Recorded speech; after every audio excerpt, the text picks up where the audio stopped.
My dear students, once again welcome to all of you. Student, इस lecture में हम लोग पढ़ने जा रहे हैं वर्ग समीकरण का उपयोजन। तो प्रश्न संग्रह 2.6 है। तो वर्ग समीकरण का उपयोजन, इसका मतलब क्या होता है? इसका मतलब होता है कि जो हमने इस लेसन में जो हमने सीखा है, जो हमने फार्मूला सीखा है, जो हमने मेथड सीखा है, उपयोजन का मतलब एप्लीकेशन होता है। किस तरह से अगर कोई हमारे जीवन से संबंधित कोई घटना है, बहुत सारी घटनाएं ऐसी होती हैं जिसका निवारण, जिसका हल हम लोग वर्ग समीकरण की सहायता से कर सकते हैं। बस बच्चों, हम लोग अब वही सीखेंगे कि जो हमारे दैनिक जीवन से संबंधित समस्याएं हैं, बहुत सारी समस्याएं ऐसी होती हैं। ऐसा नहीं कि सारी समस्याओं का निदान, हमारे जीवन से जुड़ी हुई सारी समस्याओं का निदान ऐसा नहीं है कि वर्ग समीकरण से ही कर सकते हैं, लेकिन बहुत सारी घटनाएं ऐसी होती हैं, बहुत सारी समस्याएं ऐसी होती हैं जिनमें हम वर्ग समीकरण का उपयोग करके उसको हल कर सकते हैं। तो अभी जैसे जैसे हम लोग प्रश्न करते जाएंगे, आपको समझ में आता जाएगा कि वर्ग समीकरण का हम लोग उपयोग किस तरह से कर सकते हैं, यूज किस तरह से कर सकते हैं। जैसे आप इस प्रश्न संग्रह 2.6 का पहला प्रश्न देखिए। पहला प्रश्न है, प्रगति की 2 वर्ष पूर्व और 3 वर्ष के बाद की आयु का गुणनफल 84 है, तो उसकी वर्तमान आयु ज्ञात करो। प्रगति कोई लड़की है, एक कंडीशन दिया है, उसकी वर्तमान आयु ज्ञात करने के लिए हमको एक कंडीशन दिया है, एक शर्त दिया है। शर्त कौन सी दिया है? प्रगति की 2 वर्ष पूर्व और 3 वर्ष के बाद की आयु का गुणनफल 84 यानी कि 84 है, तो उसकी वर्तमान आयु ज्ञात कीजिए। अब आपको समझ में आया होगा कि ऐसी घटनाएं अक्सर हमारे निजी जीवन में, हमारे दैनिक जीवन में घटती रहती है। अच्छा ये बताओ, उस बच्चे की उम्र 2 साल पहले इतना थी, 3 साल बाद की आयु का गुणनफल इतना हो जाएगा, तो बताओ उस बच्चे की वर्तमान आयु क्या है? तो समझ में आ रहा है क्या? दैनिक जीवन से जुड़ी हुई घटनाओं का निवारण हम लोग वर्ग समीकरण से बहुत बार कर सकते हैं। तो हम लोग वही पढ़ने जा रहे हैं कि ये वर्ग समीकरण का उपयोजन, इसका यूज, इसका एप्लीकेशन क्या होता है। तो आइए यहां देखिए, आपका पहला प्रश्न दिख रहा है। पहला प्रश्न क्या है? प्रगति की 2 वर्ष पूर्व, प्रगति की 2 वर्ष पूर्व और 3 वर्ष के बाद की आयु का गुणनफल कितना है? 84 है, तो उसकी वर्तमान आयु ज्ञात कीजिए। प्रगति की वर्तमान आयु ज्ञात करना है, तो मान लिया प्रगति की वर्तमान आयु कितना है? x वर्ष है। तो हल हम लोग शुरू करते हैं प्रश्न का। माना प्रगति की वर्तमान आयु x वर्ष है। क्या इसमें पूछ रहा है? प्रगति की वर्तमान आयु ज्ञात कीजिए। अच्छा, शर्त कौन सी दिया है? प्रगति की 2 वर्ष पूर्व और 3 वर्ष बाद की आयु का गुणनफल कितना है? 84 है। बात समझ में आ रही क्या? हमने क्या मान लिया? प्रगति की वर्तमान आयु कितना है? x वर्ष है। प्रगति की वर्तमान आयु कितना है? x वर्ष है। अच्छा, किसका गुणनफल 84 दिया है? प्रगति की 2 साल पूर्व मतलब 2 साल पहले की आयु और 3 साल बाद की आयु का गुणनफल दिया है 84। बात समझ में आई क्या? अच्छा, अगर प्रगति की वर्तमान आयु है तो 2 साल पहले कितने साल की होगी? 2 साल पहले प्रगति की आयु कितना हो जाएगी? अच्छा समझो, जैसे अभी आप समझो 15 साल के हैं, अभी आपकी वर्तमान आयु कितना है? 15 साल। तो 2 साल पहले आप कितने साल के थे? 15 - 2 कर देंगे। 3 साल बाद कितने साल के हो जाएंगे? 15 प्लस कर देंगे 3 उसमें, 3 साल के बाद की आयु हो जाएगी। तो ये प्रगति की वर्तमान आयु है, 2 साल पहले की इसकी आयु कितना हो जाएगी, x - 2। बात समझ में आई क्या? अच्छा 3 साल बाद की आयु बताओ। 3 साल बाद मतलब इसमें 3 और जोड़ दिया, ये 3 साल प्रगति की 3 साल बाद की आयु हो गई, ये प्रगति की 2 साल पहले की आयु है।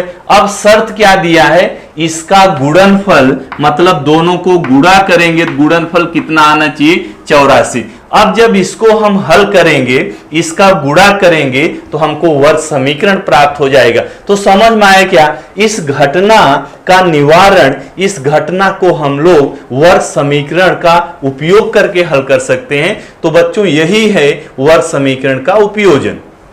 तो आइए, माना प्रगति की वर्तमान आयु कितना है, x वर्ष है।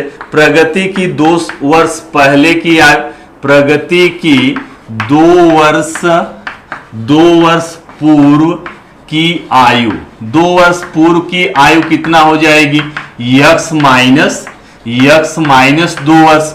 अच्छा, तथा प्रगति की किसकी, प्रगति की 3 वर्ष बाद की आयु, 3 वर्ष बाद की आयु बताओ कितना हो जाएगी, x + 3 वर्ष। अब शर्त क्या दिया है, शर्त दिया है कि इन दोनों का गुणनफल, किसका गुणनफल, 2 वर्ष पहले की आयु और 3 वर्ष बाद की आयु का गुणनफल 84 दिया है। तब यहां पर क्या लिखेंगे, प्रश्नानुसार मतलब प्रश्न के अनुसार 2 साल पहले की उम्र x - 2, 3 साल बाद की उम्र x + 3, दोनों का गुणनफल। यहां अगर कोई चिन्ह नहीं लगाते तो गुणा ही माना जाता है। गुणनफल कितना दिया है, 84। बात समझ में आई किस तरह से वर्ग समीकरण प्राप्त किया गया। इंपॉर्टेंट यही है, बाकी आपको वर्ग समीकरण हल करने आता है, मेन इसमें क्या है, प्रश्न में आप वो समीकरण बना पाते हो क्या। तो अब इसका हम लोग गुणा कर देंगे, x का गुणा ये पूरे कोष्टक में करेंगे, x गुणे x + 3, फिर दूसरा पद क्या है, -2, इसका भी गुणा इसी ब्रैकेट में करेंगे। तो मुझे लगता है ये गुणा आपको करने आता है, द्विपदी का गुणा द्विपदी से। तो पहला पद x गुणे ये ब्रैकेट, फिर -2 गुणे वही ब्रैकेट, बराबर कितना आ गया, 84। अब आइए गुणा करते हैं, x का गुणा x से x² + 3 का गुणा x से +3x। अब -2 का गुणा इस ब्रैकेट में करेंगे तो माइनस और ये प्लस है, माइनस इंटू प्लस क्या, माइनस, 2 का गुणा x से 2x। ये देखो माइनस इंटू प्लस क्या होगा, माइनस, 2 तिहाई कितना, 6, बराबर कितना, 84। तो ये कितना हो गया, x²। ये देखो 3x - 2x कितना बचेगा, +x, -6, ये 84 इधर प्लस में है, इसको इधर कर लिया, -84 बराबर 0। अच्छा इधर क्यों किया, वर्ग समीकरण का मानक स्वरूप उसमें बदलने के लिए। वर्ग समीकरण का मानक स्वरूप क्या होता है, दायां पक्ष क्या होता है, 0 होता है। तो बात समझ में आई क्या, इस पद को हमने इधर कर लिया। अब कितना हो जाएगा, x² + x। ये देखो दोनों का एक ही चिन्ह है, जब चिन्ह समान होता है तो वही चिन्ह लिखते हैं, संख्याओं को जोड़ देते हैं, कितना आ जाएगा, -90 बराबर कितना हो गया, 0 हो गया।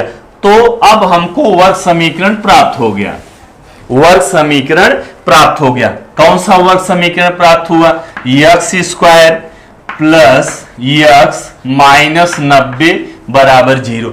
अब इस वर्ग समीकरण को हल करना है और x का मान निकालना है। बात समझ में आ रही क्या। अब वर्ग समीकरण को हल करने की आपके पास 3 विधियां हैं, गुणनखंड विधि है, पूर्ण वर्ग विधि है और तीसरी विधि क्या है, सूत्र विधि है। तो ज्यादा कोशिश करो, वैसे आप किसी भी विधि से हल कर सकते हैं, लेकिन ज्यादा कोशिश करो गुणनखंड विधि से करने की। बराबर, बात समझ में आ रही क्या। तो गुणनखंड विधि से आपको बहुत अच्छे से समझ में आता है कि हम लोग किससे कैसे हल करेंगे। ओके, तो ये प्लस है, ये minus, plus into minus, minus हो गया। यहां पर कौन सा चिन्ह लिखूं बताओ, मध्य पद का चिन्ह। मध्य पद का चिन्ह क्या है, प्लस है, बराबर। तो प्लस इंटू माइनस यहां पर क्या आ जाएगा, माइनस आ जाएगा। अगर किसी को कंफ्यूजन हो तो इसके पहले का वीडियो देखो जिसमें हमने वर्ग समीकरण को हल किया है। कौन सी विधि से हल किया है, गुणनखंड विधि से हल किया है, बराबर। तो प्लस इंटू माइनस यहां पर क्या आ गया, माइनस, बराबर। और यहां जो भी चिन्ह होता है हम लोग डायरेक्ट यहां पर लिख देते हैं। बात समझ में आई क्या। तो वर्ग पद का गुणांक कितना है, 1। अचर पद क्या है, 90। तो 90 का गुणा 1 से करेंगे, यहां पर कितना आएगा, 90। मध्य पद का गुणांक बताओ, 1। तो यहां क्या लिखेंगे, मध्य पद का गुणांक। अब बताओ दो ऐसी संख्याएं जिनका गुणनफल -90 हो और दोनों का अंतर 1 होना चाहिए। अंतर समझ रहे ना। अंतर मैं क्यों बोल रहा हूं, क्योंकि जो दो संख्याएं मिलेंगी, एक का चिन्ह प्लस होगा, दूसरी का चिन्ह माइनस होगा। कौन सी संख्या का चिन्ह प्लस होगा, बड़ी संख्या का चिन्ह प्लस होगा। छोटी संख्या का चिन्ह क्या होगा, माइनस। बड़ी संख्या का चिन्ह प्लस होगा तभी यहां पर देखो प्लस आए। और जब विपरीत चिन्ह होता है तो अंतर, समान चिन्ह होता है तो जोड़ के लाना होता है। बात समझ में आ रही। तो कौन सी संख्या हो जाएगी, 10 और 9, 10 9 आई 90, 10 का गुणा 9 से कर दो 90, 10 माइनस 9 कितना आ गया, 1। तो हम लोग क्या करेंगे, मध्य पद को यहां से हटाएंगे। तो एक्स स्क्वायर प्लस ये जो मध्य पद है इसकी जगह क्या लिख देंगे, 10 और -9। लेकिन एक चीज ध्यान रखना है, जो यहां पर चरांक रहेगा वही चरांक दोनों में लगाएंगे। 10x माइनस 9x माइनस कितना 90 बराबर कितना हो गया, 0 हो गया। अब इसके बाद क्या करते हैं, जोड़ियां बनाते हैं। पहली जोड़ी, दूसरी जोड़ी। पहली जोड़ी में क्या है कॉमन, x, बचा कितना, x धन 10। अब यहां पर याद आ रहा है क्या मेथड आपको, जो पहले ब्रैकेट में आया है वही आना चाहिए दूसरे ब्रैकेट में, यहां भी वही आना चाहिए, बराबर। अच्छा पहले ब्रैकेट में क्या आया है, देखो x आया है, यहां x आना चाहिए तो मतलब -9 को क्या करेंगे, कॉमन ले लेंगे। तो यहां पर क्या आएगा x, माइनस को माइनस से भाग देंगे, यहां प्लस हो जाएगा। 90 को 9 से भाग दे दिया, कितना हो गया, 10। तो क्या आप दिख रहा है x प्लस 10 ये दोनों पदों में है, तो फिर से कॉमन हो गया x प्लस 10। बचा क्या, यहां x बचा -9, x -9 बराबर 0।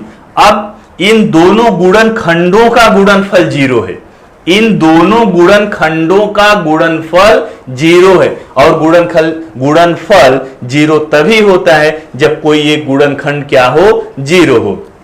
तो हम बारी बारी से एक एक को 0 करेंगे।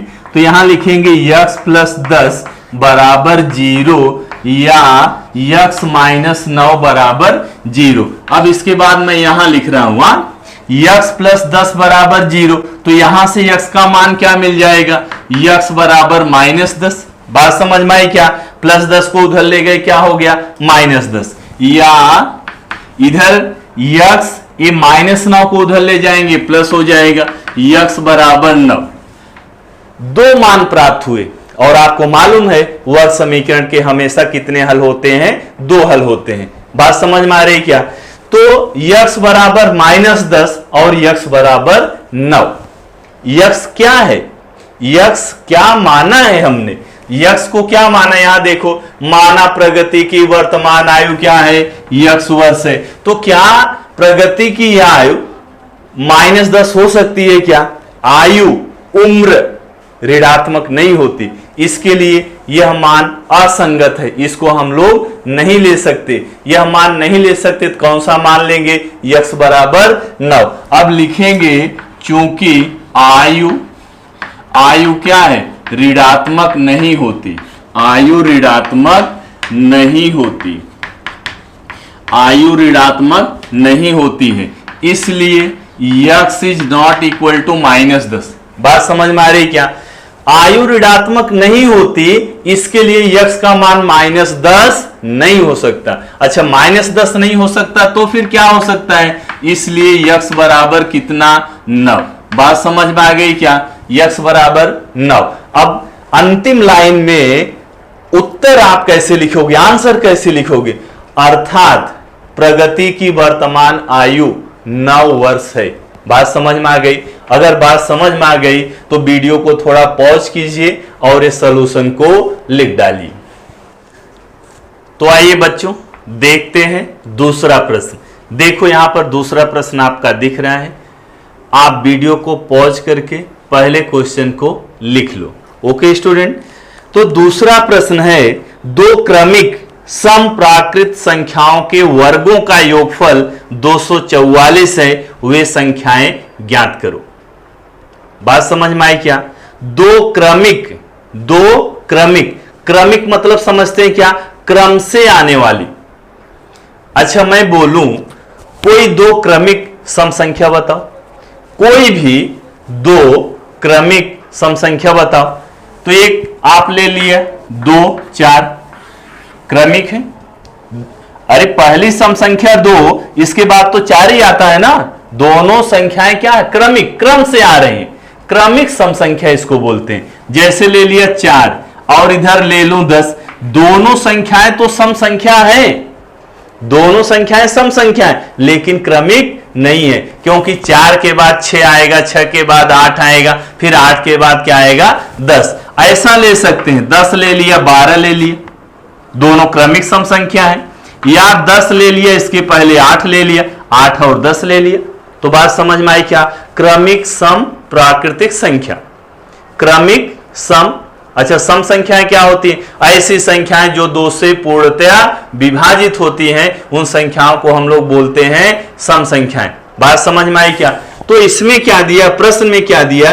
दो क्रमिक सम प्राकृतिक संख्याओं के वर्गों का योगफल 244 है, वे संख्याएं ज्ञात करो। दो क्रमिक सम प्राकृतिक संख्याएं हैं जिनके वर्गों का योगफल कितना है? 244 है, तो संख्याएं ज्ञात करो। अच्छा मान लो मैं एक आपको सम संख्या बता रहा हूं 20 क्रमिक 20 सम संख्या है। कौन सी सम संख्या लिखेंगे जिसको हम लोग बोलेंगे दोनों क्रमिक हैं? मैं एक सम संख्या आपको दे दिया 20, दूसरी सम संख्या बताओ जो क्रमिक में आए। 20 के बाद क्या? 22। तो समझ में आए क्या? या 20 इसके पहले हम लोग 18 भी लिख सकते थे। 20 और 22 दोनों क्रमिक सम संख्याएं हैं। 20 इसके पहले 18 लिख दिया, तो 18 और 20 क्रमिक सम संख्याएं। तो हमेशा याद रखो सम संख्याओं के बीच में कितना अंतर होता है? 2 का अंतर होता है। बात समझ में आ रही? मतलब एक सम संख्या में 2 जोड़ दिया तो आगे की क्रमिक सम संख्या मिल गई।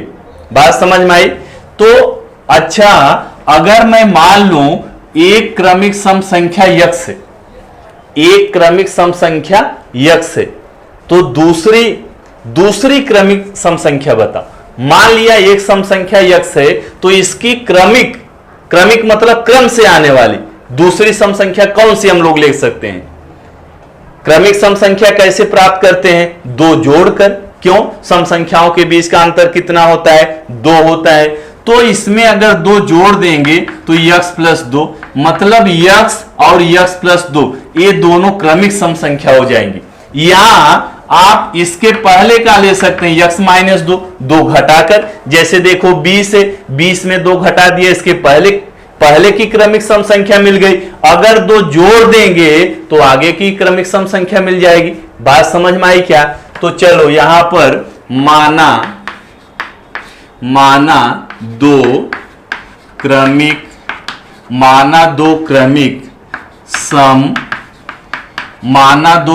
सम प्राकृत संख्याएं, माना 2 क्रमिक सम प्राकृत संख्याएं। प्राकृत बोलो या फिर प्राकृतिक बोलो, दोनों एक ही है।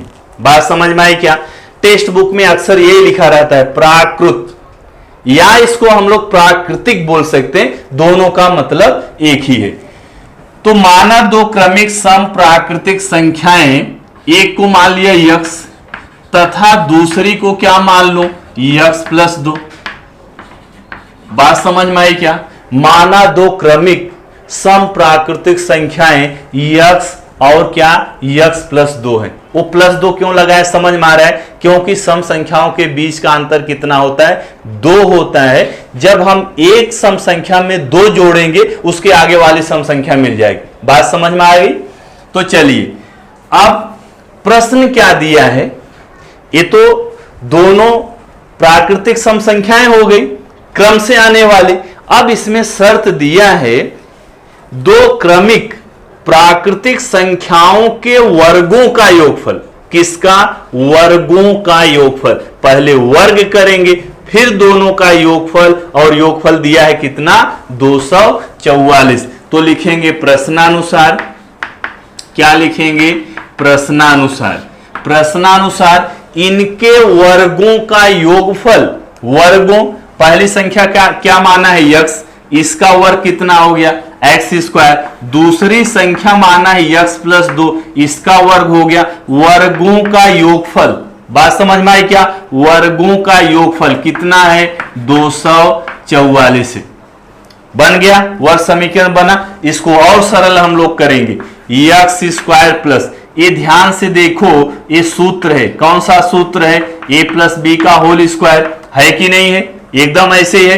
A plus B, x plus 2, ए की जगह यक्स है, बी की जगह 2 है, तो क्या होता है? ये सूत्र क्या होता है? ए प्लस बी का होल स्क्वायर बराबर A square plus 2ab plus B square, बराबर ना? यही सूत्र होता है। तो क्या आप लोग इसी सूत्र से इसको ओपन कर सकते हैं क्या? इसका विस्तार इस सूत्र की सहायता से कर सकते हैं क्या?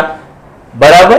तो चलिए सूत्र की सहायता से इसको विस्तार करते हैं। ए का वर्ग, यहां पर क्या? यक्स, तो यक्स का वर्ग प्लस 2a की जगह यक्स है, b की जगह क्या है? 2 है, प्लस b का वर्ग मतलब 2 का वर्ग बराबर कितना? 244। तो चलिए इसको और सरल करते हैं। देखो यक्स का वर्ग, x square plus x square कितना?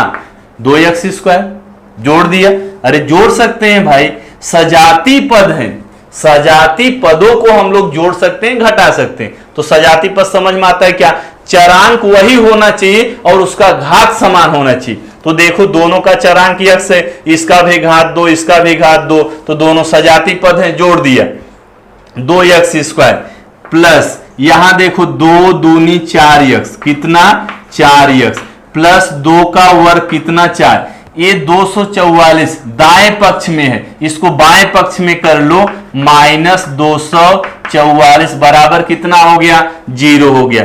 तो ये हो गया 2x square plus 4x, 4 minus 244, तो ये आ जाएगा माइनस 240 बराबर 0। तो मुझे लगता है कि इस तरह का आपको बार बार बताने की जरूरत नहीं है, आपको बहुत अच्छे से समझ में आता होगा कि जब एक संख्या प्लस में दूसरी संख्या माइनस में, तो हम लोग घटाते हैं और कौन सी संख्या का चिन्ह लिखते हैं? बड़ी संख्या का।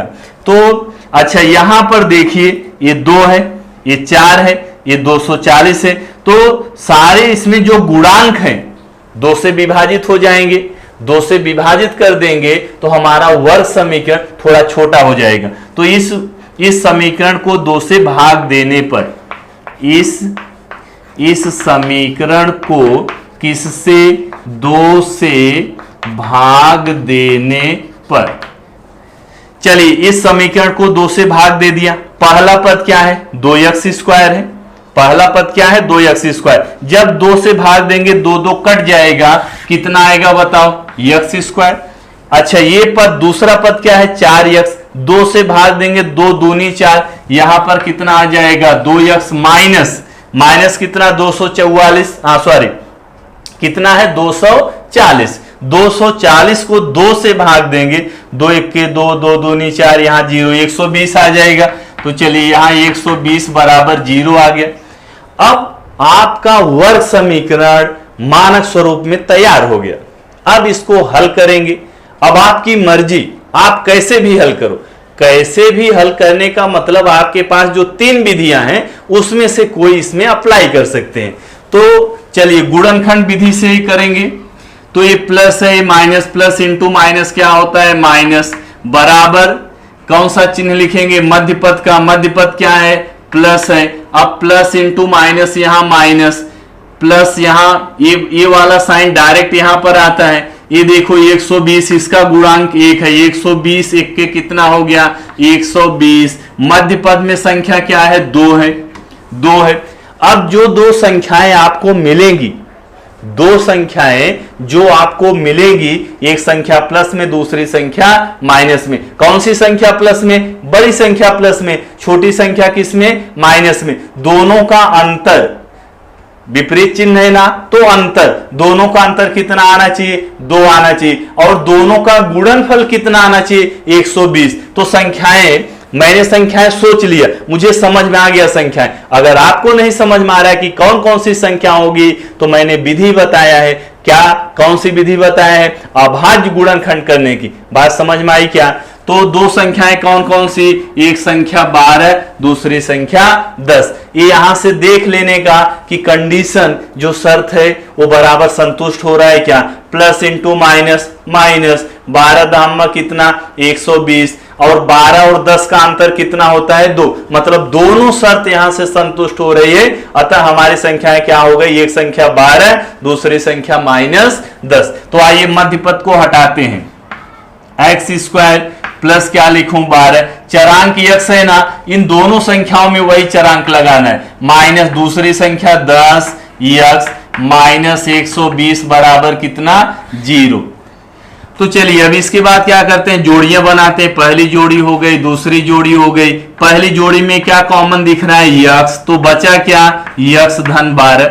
यक्स कॉमन ले लिया तो यहां पर ये देखो यक्स स्क्वायर है, एक यक्स निकाल लिया तो यक्स बचा, इसमें से यक्स निकाल लिया 12 बचा। माइनस बताया था दूसरे कोष्टक में यही आना चाहिए, जो पहले ब्रैकेट में आया है वही आना चाहिए दूसरे ब्रैकेट में। तो ये पहले ब्रैकेट में पहला पद क्या है? यक्स। यहां भी यक्स आना चाहिए। ये यक्स लाने के लिए बताओ यहां से कॉमन क्या लेना है? -10। -10 लेंगे तभी यक्स बचेगा, और ये माइनस को माइनस से भाग देंगे क्या हो जाएगा? प्लस। 120 को 10 से भाग देंगे कितना आएगा? 12 बराबर कितना हो गया? 0। तो क्या एक बार फिर यक्स धन 12 कॉमन हो गया? हाँ कॉमन हो गया। तो यक्स प्लस 12 कॉमन ले लो, बचा क्या? यहाँ यक्स बचा, यहाँ -10, यक्स -10 बराबर 0। अब इसको एक बार 0 करेंगे, एक बार इसको 0 करेंगे। यक्स प्लस 12 बराबर 0 या यक्स -10 बराबर 0। तो यक्स बराबर प्लस 12 इधर करेंगे, -12, या यक्स बराबर -10 इधर करेंगे, +10। तो यक्स का 2 मान प्राप्त हो गया, और 2 मान प्राप्त होगा ही होगा। क्यों? अरे वर्ग समीकरण है, वर्ग समीकरण के कितने हल होंगे? 2 हल होंगे। अब ये प्रश्न पर डिपेंड करता है, प्रश्न पर निर्भर करता है कि कौन सा मान लेना है, कौन सा मान नहीं लेना है। तो यक्स, अब यहां ध्यान से देखिए, यक्स को क्या माना है? क्रमिक सम प्राकृत संख्याएं। प्राकृतिक संख्याएं जानते हैं? प्राकृतिक संख्याएं क्या होती हैं? जिन संख्याओं की सहायता से हम वस्तुओं की गणना करते हैं उनको प्राकृतिक संख्याएं कहते हैं। बात समझ में आई क्या? जिन संख्याओं की सहायता से हम वस्तुओं की गणना करते हैं उनको प्राकृतिक संख्याएं कहते हैं। किन संख्याओं की सहायता से आप गणना करते हैं? कुछ गिनना है, समझो ये बुक का पेज है, मैं बोलूं इसको गिन के बताओ कितना पेज है। शुरू कहां से करोगे? 1 2 3, तो 1 2 3 4 5 अनंत तक ये संख्याएं क्या है? प्राकृतिक संख्याएं। और एक दूसरा इंपॉर्टेंट चीज, प्राकृतिक संख्याएं हमेशा क्या होती हैं? धनात्मक होती हैं। प्राकृतिक संख्याओं का एक और नाम है धनात्मक संख्या। तो बात समझ में आई क्या? यह यक्स क्या है? प्राकृतिक संख्या है। तो यहां पर यक्स का मान क्या आ गया? -12। तो क्या प्राकृतिक संख्या ऋणात्मक हो सकती है? नहीं। अब लिखेंगे क्योंकि प्राकृतिक संख्या ऋणात्मक नहीं होती इसलिए यक्स का मान -12 नहीं हो सकता। तो क्या लिखेंगे? क्योंकि प्राकृत संख्या ऋणात्मक, प्राकृतिक संख्या ऋणात्मक नहीं होती, प्राकृतिक संख्या ऋणात्मक नहीं होती। बात समझ में आई क्या? प्राकृतिक संख्या ऋणात्मक होती है क्या? नहीं होती। तो जब प्राकृतिक संख्या ऋणात्मक नहीं होती तो यक्स का मान -12 हो सकता है क्या? नहीं हो सकता। तो क्या लिखेंगे? X is not equal to -2। अच्छा, जब यक्स का मान -12 नहीं हो सकता तो बताओ यक्स का मान क्या हो सकता है? तो यक्स बराबर क्या होगा? दूसरा मान ले लेंगे। कौन सा मान? यक्स बराबर 10। बात समझ में आ गई क्या? तो प्राकृतिक संख्या देखो हमने दो माना है, यक्स तथा यक्स प्लस 2। यक्स का मान 10 आ गया, मतलब एक सम प्राकृतिक संख्या तो मिल गई। इसका क्रमिक चाहिए, क्रमिक में कौन सी संख्या है? यक्स प्लस 2 है, बराबर। अच्छा, मैं यहां थोड़ा अभी रफ करूंगा, तो आप लोग क्या करना, वीडियो को पॉज करके सॉल्यूशन लिख डालना। ओके,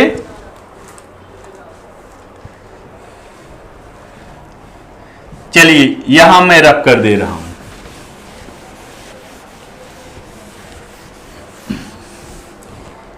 क्या यहां से मिल गया? यक्स बराबर 10।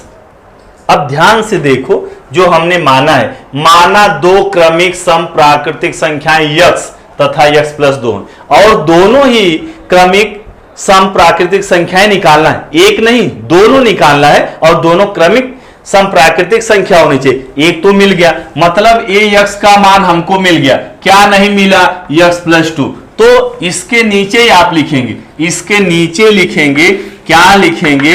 इसलिए यक्स प्लस 2 बराबर, यक्स का मान 10 आया ना, प्लस 2 बराबर कितना हो गया? 12। तो यक्स बराबर कितना? 12। अतः क्या लिखेंगे? आंसर कैसे लिखोगे? अतः अभिष्ट, अभिष्ट समझते हैं क्या?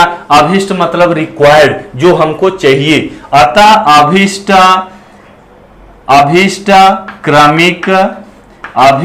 क्रमिक सम प्राकृत संख्याएं, अभिष्ट क्रमिक सम प्राकृतिक संख्याएं 10 तथा 12 है। बात समझ में आई क्या? अच्छा, आंसर को कैसे चेक करोगे कि हमारा आंसर बराबर है कि नहीं बराबर है? तो आंसर जो शर्त दिया है ना, जो प्रश्न में शर्त दिया है, उसी में रख के देखना है कि बराबर है। संतुष्ट, जो शर्त है वो संतुष्ट हो रही क्या? अगर शर्त संतुष्ट हो गई तो इसका मतलब आंसर बराबर है। अच्छा, शर्त क्या दिया है? शर्त क्या दिया है बताओ? आंसर चेक कर, आंसर हम लोग चेक कर रहे हैं। शर्त क्या दिया है? दोनों सम प्राकृतिक संख्याओं के वर्गों का योगफल कितना है? 244 है। तो बताओ 10 का वर्ग कितना हो जाएगा? 100। 12 का वर्ग बताओ? 144। ये दोनों को जोड़ के देखो, 244 आ रहा है क्या? आएगा। अर्थात हमारा ये जो हल किया हमने, जो सॉल्यूशन लिखा, ये बराबर है। तो वीडियो को पॉज कीजिए और आंसर को लिख डालिए। तो आइए बच्चों, तीसरा प्रश्न देखते हैं। यहां आपका तीसरा प्रश्न दिया है। अच्छा, ये जो तीसरा प्रश्न है ना, ये कृति के जैसा है। कृति समझते हैं ना, एक्टिविटी। इसमें दिया है कि आपको क्या क्या करना है। तो यहां देखो, आपका दिख रहा है प्रश्न में, श्री मधुसूदन के संतरा के बगीचे में आड़ी कतार में पेड़ों की संख्या खड़ी कतार के पेड़ों की संख्या से 5 अधिक हैं। यदि संतरे के बगीचे में कुल 150 पेड़ हों, तो आड़ी तथा खड़ी कतार में पेड़ों की संख्या कितनी होगी? प्रवाह आकृति के आधार पर उदाहरण हल कीजिए। प्रवाह आकृति देखो बॉक्स में बना के दिया है। माना खड़ी कतार में पेड़ यक्स, आड़ी कतार में पेड़ कितना होगा? कुल पेड़ों की संख्या बराबर खड़ी कतार में पेड़ कितने, यक्स का मान ज्ञात करो, वर्ग समीकरण बनाओ, आड़ी कतार में पेड़ कितने। बात समझ में आई क्या? तो जो श्री मधुसूदन जी हैं, इनके पास क्या है? संतरे का बगीचा है। तो ध्यान से समझने के लिए चलिए एक संतरे का बगीचा बनाते हैं। मान लो संतरे का बगीचा, पेड़ कुछ ऐसे हैं, पेड़ कुछ इस तरह से हैं।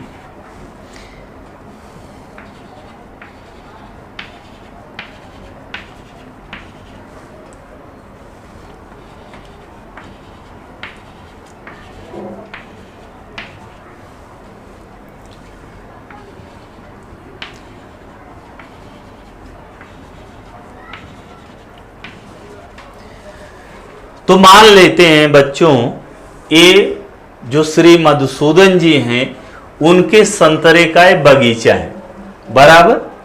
अब इसमें कतार दो टाइप की होती, एक जिसको हम लोग बोलते हैं रो और एक बोलते हैं कॉलम। तो इसमें खड़ी कतार और आड़ी कतार, खड़ी कतार और आड़ी कतार, बात समझ में आए?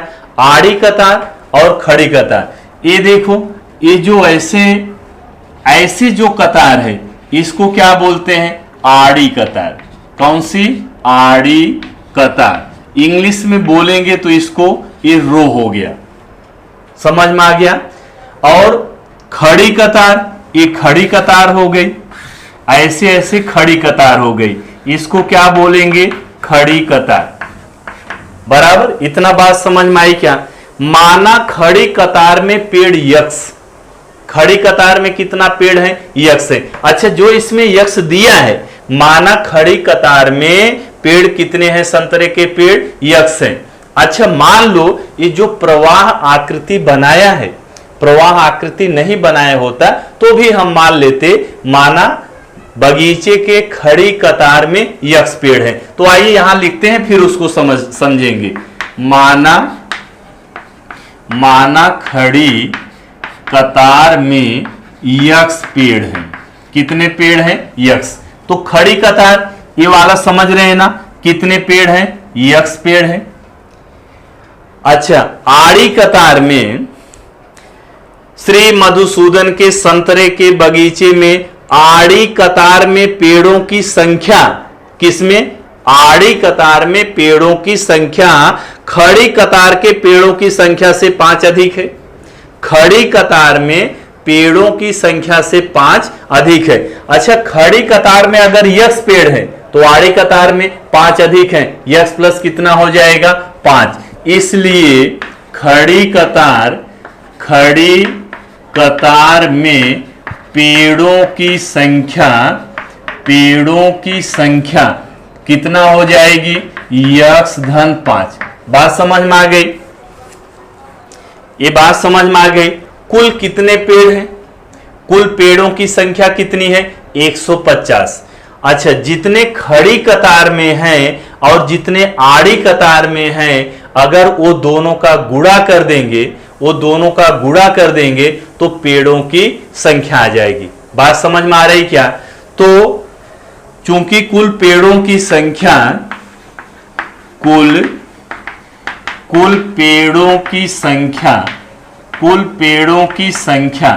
150 है, इसलिए यक्ष पेड़ किसमें है? खड़ी कतार में है।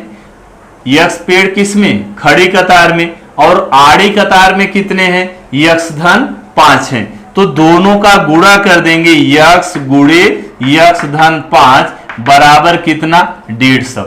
ये बात समझ में आई क्या? अच्छा, इसमें हम लोग देखते हैं कि कुल कितने पेड़ हैं। इसमें जो हमने आकृति बनाया है तो यहां से गिनते हैं, 1 2 3 4 5 6 7 8 9 10 11 12 13 14 15 16 17 18 19 20 21 22 23 24। कितने हैं? 24 है। टोटल कितने पेड़ हैं? 24। अच्छा, आप देखो खड़ी कतार में कितने पेड़ हैं? खड़ी कतार में 1 2 3 4 5 6। खड़ी कतार में कितना पेड़ हो गए? 6। अच्छा, आड़ी कतार में 1 2 3 4 गुणे 4, देखो 24 आया। बात समझ में आई क्या? अभी हमने इसकी गणना किया, काउंट इसको किया तो टोटल कितने पेड़ हैं? 24 पेड़ हैं। मतलब ये जो खड़ी कतार है, खड़ी कतार में पेड़ों की संख्या गुणे आड़ी कतार में पेड़ों की संख्या बराबर कितना? कुल पेड़ों की संख्या। तो कुल पेड़ों की संख्या कितना दिया है? 150। तो एक खड़ी कतार में कितने पेड़ हैं? यक्ष। आड़ी कतार में कितने पेड़ हैं? यक्ष प्लस 5। तो दोनों का गुणा करेंगे तो कुल पेड़ों की संख्या आएगी। तो चलिए इसको गुणा कर लेते हैं। यक्ष का गुणा यक्ष से करेंगे, यक्ष का वर्ग, यक्ष का गुणा 5 से कितना? 5 यक्ष। इस 150 को इधर हम लोग कर देते हैं, 150 बराबर इधर कितना आ गया? 0 आ गया। अब इसका गुणनखंड कर लेंगे, ये देखो प्लस इंटू माइनस माइनस बराबर क्या लिखूं? मध्य पद का चिन्ह प्लस है तो प्लस इंटू माइनस, यहां माइनस, यहां पर क्या आ गया?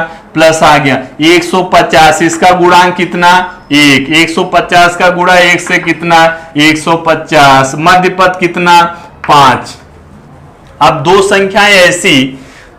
संख्याएं ऐसी जिनका गुणनफल 150 और दोनों का अंतर कितना आना चाहिए 5, तो कितना लिख दूं 15 और 10।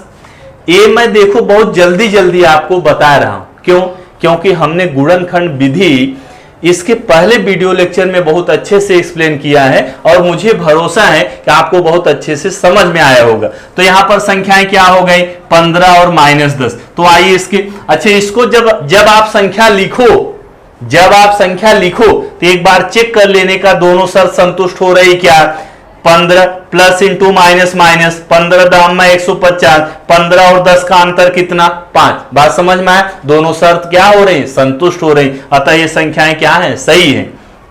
तो आइए मध्य पद यहां से हटाते हैं, x² plus 15x minus 10x minus 150 बराबर क्या 0। जोड़ियां बनाएंगे, जोड़ियां बना लिए। पहली जोड़ी में क्या कॉमन दिख रहा है x, तो यहां पर x प्लस कितना 15, दूसरे ब्रैकेट में भी यही आना चाहिए, क्या आना चाहिए x प्लस 15। तो x लाने के लिए कॉमन क्या लेंगे -10, x माइनस माइनस को भाग दे दिया प्लस, 150 को 10 से भाग देंगे कितना 15। तो क्या ये x प्लस 15 फिर से कॉमन हो गया, x प्लस 15 कॉमन हो गया, बचा क्या x माइनस 10, x माइनस 10 बराबर कितना हो गया 0। तो चलिए इधर जो बगीचा आपने लगाया था इसको यहां से हटा देते हैं, ये बगीचा हमने हटा दिया। तो यहां से कितना आ गया, ये दोनों गुणनखंड हैं और इसका गुणनफल क्या है 0 है। तो एक एक गुणनखंड को हम 0 के बराबर करेंगे। x प्लस 15 बराबर कितना 0, या दूसरा गुणनखंड क्या है x माइनस 10 बराबर 0।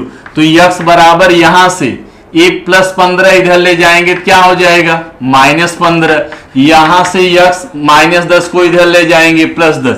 अच्छा x क्या है, x है क्या, x खड़ी कतार में पेड़ों की संख्या है। पेड़ों की संख्या ऋणात्मक होगी क्या, नहीं, ऋणात्मक नहीं हो सकती। बात समझ में आ गई क्या। तो चूंकि पेड़ों की संख्या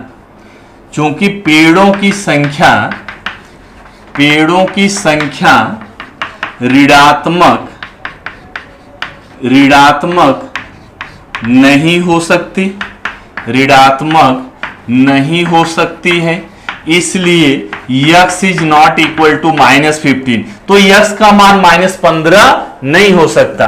तो क्या हो सकता है x का मान 10 हो सकता है। और इस प्रश्न में क्या पूछा था आपसे, आड़ी कतार में पेड़ कितने हैं, आड़ी कतार में पेड़ कितने हैं, लेकिन x किसमें है, x तो खड़ी कतार में पेड़ों की संख्या है, आड़ी कतार में कितने पेड़ आपने माना है x प्लस 5। तो यहां से निकाल लेंगे, इसलिए x प्लस 5 बराबर x का मान 10 प्लस 5 बराबर कितना आ गया 15।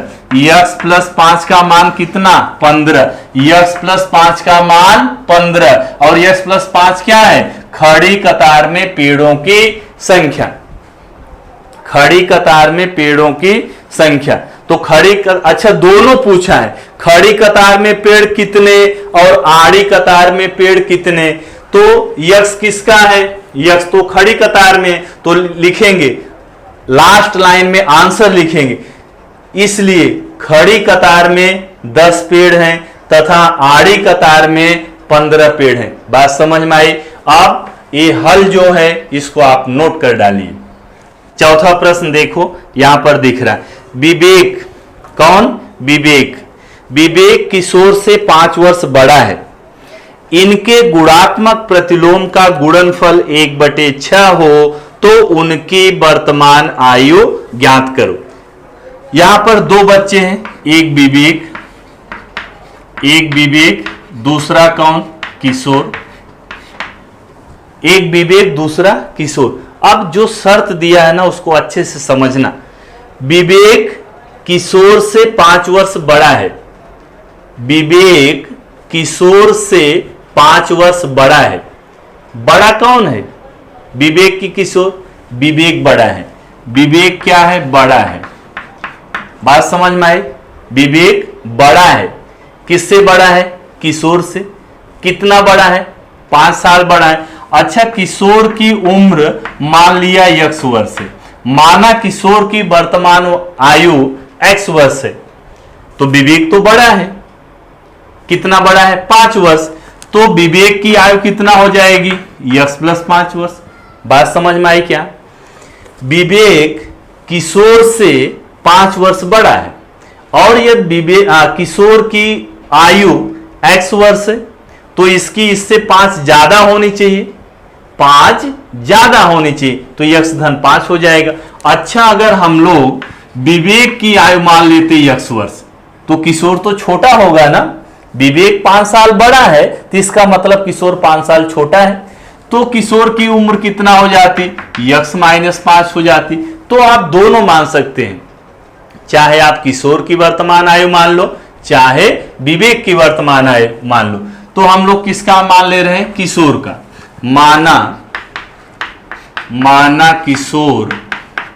माना किशोर की वर्तमान आयु कितना है? x वर्ष है। कितना है? x वर्ष है। इसलिए विवेक की आयु बताओ, विवेक की आयु कितना हो जाएगी? x प्लस 5 वर्ष। बात समझ में आ गई क्या? इनके गुणात्मक प्रतिलोम का योगफल, गुणात्मक प्रतिलोम का योगफल। तो गुणात्मक प्रतिलोम मालूम है क्या? गुणात्मक प्रतिलोम, तो चलो पहले हम लोग गुणात्मक प्रतिलोम समझते हैं। गुणात्मक प्रतिलोम, गुणात्मक प्रतिलोम क्या होता है? ऐसी दो संख्याएं जिनका गुणनफल 1 हो, जिनका गुणनफल 1 यानी कि 1 हो, तो उन दोनों संख्याओं को एक दूसरे का गुणात्मक प्रतिलोम कहते हैं। बात समझ में आई क्या? जैसे मान लो एक संख्या 5, दूसरी 1/5, ये देखो 5 5 कट गया, कितना आया? 1। इन दोनों संख्याओं का गुणनफल कितना? 1। तो इन दोनों संख्याओं को एक दूसरे का गुणात्मक प्रतिलोम कहते हैं। 5 का गुणात्मक प्रतिलोम क्या? 1/5। 1/5 का गुणात्मक प्रतिलोम क्या? 5। अच्छा, मान लो मैं लिख दूं 1/7, इसका गुणात्मक प्रतिलोम क्या होगा? 7 होगा। अंश हर को बदल देंगे।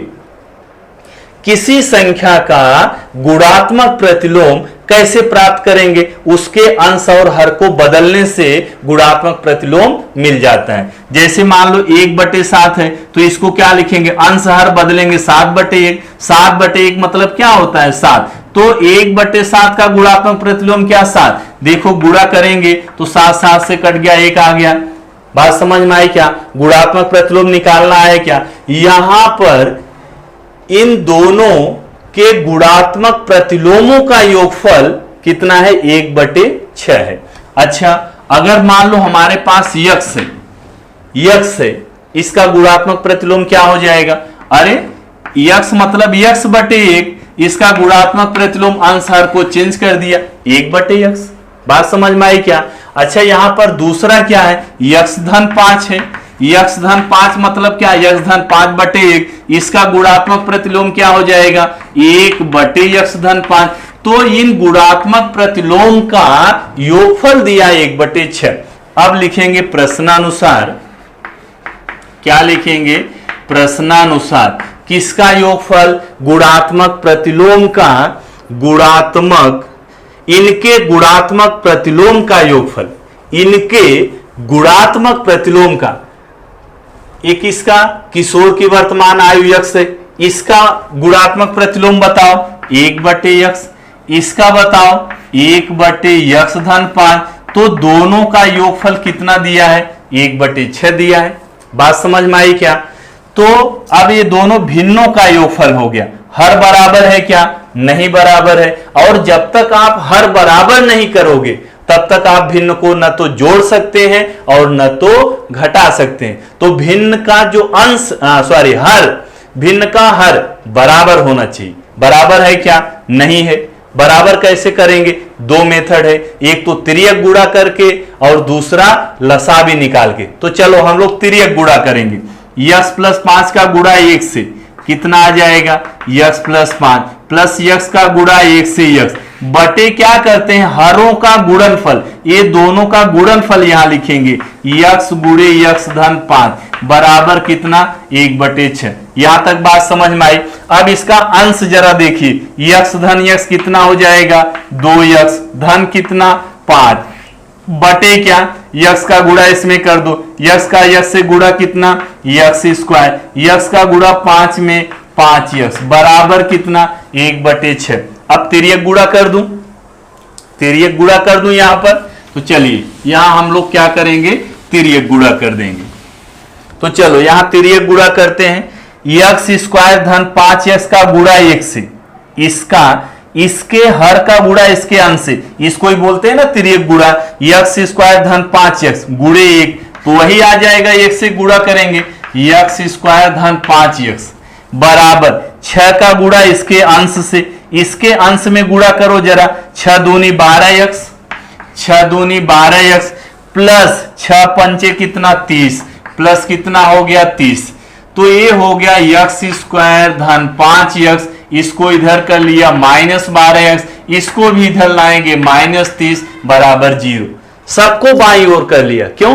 वह समीकरण का मानक स्वरूप चाहिए, और मानक स्वरूप में क्या होता है? दायां पक्ष 0 होता है। तो चलिए यक्स स्क्वायर, ये देखो दोनों सजाती पद हैं, ये तो पहचानते हैं ना कौन सा सजाती पद है, कौन सा विजाती पद है। और जब पद सजाती होते हैं तो उनको हम लोग जोड़ सकते हैं, उनको घटा सकते हैं। तो ये देखो दोनों में चर क्या है? यक्स, चरांक यक्स है, दोनों का घात 1 है, अतः ये दोनों पद क्या है? सजाती पद है। और सजाती पदों को हम लोग जोड़ सकते हैं और घटा सकते हैं। तो 5x माइनस 12x माइनस कितना? 7x। समझ में आ गया? दोनों का चिन्ह विपरीत है, घटाएंगे, चिन्ह किसका? बड़ी संख्या का, -30 बराबर 0। अब इसको हम लोग हल करेंगे। हल करना आपको अच्छे से आता है। प्लस इंटू माइनस, यहां माइनस, मध्य पद का चिन्ह है माइनस, तो यहां माइनस, ये माइनस इंटू माइनस प्लस, ये चिन्ह यहां पर आ गया। ये देखो 30 है, इसका गुणांक 1 है, 30 1 के यहां पर 30, और मध्य पद में गुणांक क्या है? 7 है। तो अब बताओ यहां पर ये दो संख्याएं हैं, दोनों का चिन्ह विपरीत है, विपरीत है तो अंतर आना चाहिए 7। दोनों संख्याओं का अंतर, अंतर कितना आना चाहिए? 7। और दोनों संख्याओं का गुणनफल कितना आना चाहिए? 30 आना चाहिए। तो संख्याएं कौन सी होंगी? 10 और 3, 10 और 3 बराबर 10 तिहाई 30। ये देखो -30 प्लस इंटू माइनस, यहां माइनस, ये देखो बड़ी संख्या 10 है, इसका चिन्ह माइनस है, यहां माइनस लिखा है। तो चलिए मध्य पद को हटाते हैं, x square minus 10x plus कितना? 3x माइनस 30 बराबर 0। अब इसके बाद जोड़ियां बनाते हैं, ये बन गई जोड़ियां। पहली जोड़ी में यक्स कॉमन है, यक्स कॉमन है तो यक्स माइनस 10, दूसरी जोड़ी में 3 कॉमन है, यक्स माइनस 10। ये तो अच्छे समझ में आता है ना, 3 कॉमन ले लिया, 3 दाम 30, तो यक्स माइनस 10 यहां कॉमन हो गया। बचा क्या? यक्स प्लस 3, यक्स प्लस 3 बराबर कितना?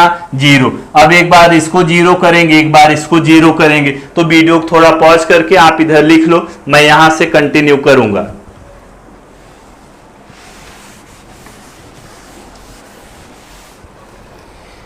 तो यक्स माइनस 10 बराबर 0, यक्स माइनस 10 बराबर 0 या यक्स प्लस 3 बराबर 0। तो यहां से यक्स बराबर क्या आ जाएगा? -10 को इधर करेंगे +10, या यक्स बराबर -3। तो यक्स का 2 मान आया। अरे 2 मान तो आना ही था। क्यों आना ही था? क्योंकि वह समीकरण है, और वह समीकरण के कितने हल होते हैं? 2। अब यहां पर यह देखना है कि जो दोनों मान है, दोनों मान संगत हैं, कि कोई ऐसा तो नहीं है कि कोई एक मान असंगत है। जो संतुष्ट नहीं करेगा वो असंगत है, मतलब वो मान नहीं ले सकते। तो यहां पर देखेंगे कि किशोर की वर्तमान आयु कितना है? यक्स वर्ष है, और यक्स का मान देखो ऋणात्मक दिया है, तो आयु कभी ऋणात्मक होती है। किसी से पूछते हैं आपकी उम्र क्या है, क्या कभी कोई ऐसा बताया कि मेरी उम्र -10 साल है? नहीं ना। तो आयु जो है वो ऋणात्मक नहीं हो सकती थी। यहां लिखेंगे क्योंकि आयु मतलब उम्र, आयु ऋणात्मक नहीं होती है, आयु ऋणात्मक नहीं होती है तो इसका मतलब ये जो यक्स का मान है ये -3 नहीं हो सकता। तो क्या हो सकता है, यक्स बराबर कितना 10, यक्स बराबर 10 मतलब किसकी आयु आपको प्राप्त हो गई, किशोर की। इसका मतलब किशोर की वर्तमान आयु कितना है 10 वर्ष है। अच्छा विवेक की कितना आयु है, यक्स धन 5, मतलब इसका भी मान निकालना पड़ेगा। तो आइए निकाल लेते हैं। तो यक्स धन 5 का मान कितना, यक्स का मान कितना है 10 धन 5 बराबर कितना 15।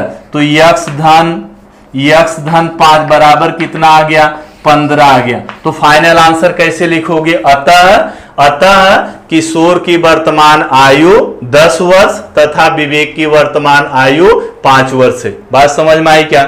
शर्त तो यही दिया था ना, शर्त क्या दिया था, शर्त यही दिया था विवेक किशोर से 5 वर्ष बड़ा है। तो विवेक, यहां देखो विवेक की आयु कितना 15, किशोर की आयु कितना 10, तो इससे 5 वर्ष बड़ा है। अच्छा दूसरी शर्त दिया है, एक दूसरी शर्त जिससे हम लोग वर्ग समीकरण बनाए थे, उसको आप अगर चेक करना चाहें तो चेक कर सकते हैं। इनके गुणात्मक प्रतिलोमों का योगफल कितना 6 है, गुणात्मक प्रतिलोम। अच्छा ये किशोर की आयु कितना 10, तो इसका गुणात्मक प्रतिलोम बताओ 1/10। विवेक की आयु कितना 15, तो इसका गुणात्मक प्रतिलोम बताओ 1/15। एक गुणात्मक प्रतिलोमों का योगफल कितना होना चाहिए 1/6। तो इसको जरा सरल करके देखते हैं 1/6 आएगा क्या। तो तिर्यक गुणा कर लो, 15 1 के यहां लिख रहा हूं, 15 1 के 15 धन 10 1 के 10 बटे 15 दहाम कितना हो गया 150 हो गया। तो ये 15 और ये 10 कितना हो जाएगा 25 बटे कितना 150। तो 25 1 25 छक्का 150 होता है। देखो 1/6 आ गया, इसका मतलब हमारा आंसर क्या है, राइट है। तो वीडियो को पॉज करिए और लिख डालिए। ओके, तो इस प्रश्न संग्रह 2.6 में कुल मिला के 10 प्रश्न हैं। तो आज 4 प्रश्न हो गया, बाकी हम लोग अगले लेक्चर में प्रश्न करेंगे। Thank you.